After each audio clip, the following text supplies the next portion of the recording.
Hi friends, my name is Educator Katie and I'm here at ZooMontana, and today we are going to be talking about animal adaptations. Now, an adaptation is a heritable, meaning it's passed from parent to offspring, a heritable trait or characteristic that an animal needs to survive in its environment. This is something that's either physically on their body or it is something that they do that helps them to survive. That can be a long nasal passage like on this turkey vulture here, which is actually one of the things that makes them one of the few birds that we know of that has an excellent sense of smell. It can also be the nice slick fur on an otter, because this helps keep them waterproofed and warm when they swim in the wintertime. Another adaptation that's a behavior that helps an animal to survive is playing dead, which can be found across many different species. Every living organism has adaptations that help it to survive. And today we're going to be talking about the adaptations of amphibians. Amphibians are the animals that are slimy. They have to have at least part of their life cycle in water, and often that means that their eggs are laid in water.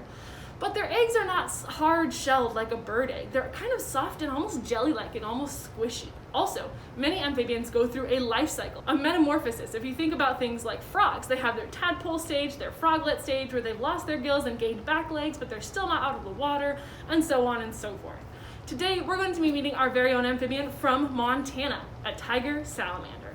All right, friends, this here is Sally, and Sally is a tiger salamander. They're found throughout North America in almost any environment except the deserts, and they are a very adaptable animal. Tiger salamanders are one of those amphibians that don't necessarily need to be in water all the time. In fact, they can live right here in Montana even in the wintertime. Now, you might notice I'm wearing gloves, and that's not because Sally here is toxic, but in fact, that slimy skin is why I'm doing it. I'm not afraid of a little slime. But the reason that amphibians have slimy skin is because they actually can breathe and drink through their skin. That's not something humans can do, and in fact, many other species can't do that either. That means that if they're in the water, they can absorb the water they need through their skin. If they're out in the air, they can absorb air into their body as well. That also means that if I had hand sanitizer on my hands today, if I have sunscreen or bug spray, if I'm out in the hiking and find a salamander, that could also go right into their body. It can be kind of like us drinking hand sanitizer or bug spray or sunscreen. It's not good for us, and it's definitely not good for them. So just to take extra precautions, I wore my gloves today. But that ability to breathe and drink through their skin is incredible. Another adaptation that salamanders have is the ability to regrow their limbs. Not many animals can do this. There are some lizard species that if their tail gets grabbed and pulled off, they can regrow their tail.